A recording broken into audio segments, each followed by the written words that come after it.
tento moment vidíme, že sa nám práve prihlásil študent číslo 5. Takto pekne môžeme vidieť, ktorí všetci študenti sú už prihlásení priamo do vyučovacej hodiny a teda majú spustené vzdelávací obsah. V tento moment vidíme, že sú prihlásení do spustenej vzdelávacej hodiny všetci 4 študenti, ktorých máme prítomných na hodine. Pre bližšie informácie ohľadne pripojených študentov si môžeme kliknúť na funkciu monitorovanie študentov, kde vidíme presnejšie informácie o stave pripojených študentov a máme tu rozšírené možnosti ovládania tabletov, prípadne ďalšieho manažmentu. Zobrazenie si môžeme upraviť tak, aby nám viacej vyhovovalo, napríklad v tomto prípade podľa stavu pripojenia. V prípade, že máme v triede prihlásených viacero žiakov a požadujeme detailnejšie zobrazenie alebo detailnejšie náhľady pre viacero žiakov, môžeme si tieto informácie zobraziť tak, aby nám viacej vyhovovali pre danú situáciu, napríklad takýmto posúvačom, kde si môžeme postupne na obrazovke zobraziť požadovaný počet študentov. V tomto prípade sa vrátime do zobrazenia pre 4, čo nám pre našu situáciu plne postačuje.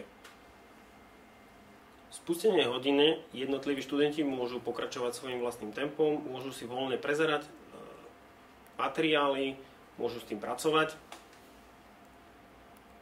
A v prípade, že požadujeme upriamenie ich pozornosti, máme v hornej lište sériu nástrojov, ktoré môžeme použiť na vynútenie ich pozornosti.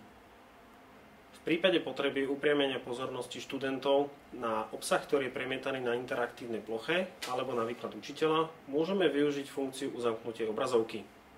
Funkciu uzamknutie obrazovky vyberieme z panelu nástrojov. V rámci tejto funkcie si môžeme vybrať, na ktorých všetkých tabletoch chceme túto funkciu využiť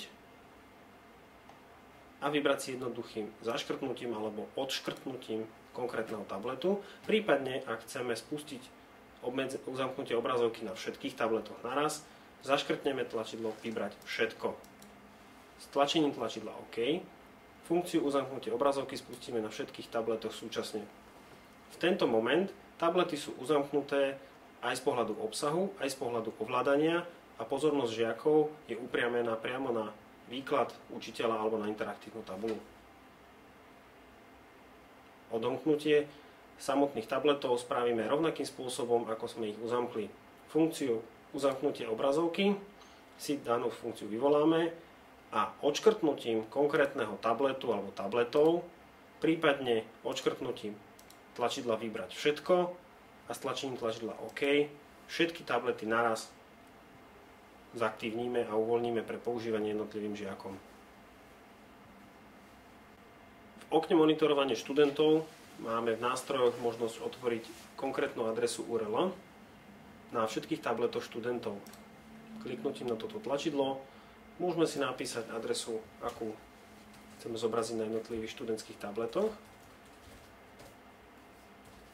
a tlačidlom Premiestiť ich odošleme na tablety jednotlivým študentom.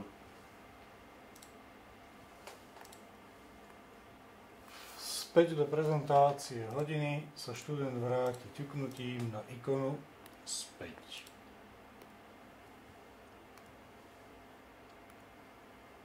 A pokračuje v hodine. Tlačidlom Otvoriť aplikáciu môžeme na tabletoch študentov spustiť aplikáciu, ktorú v daný moment potrebujeme na tabletoch používať. V tomto prípade napríklad kalkulačka.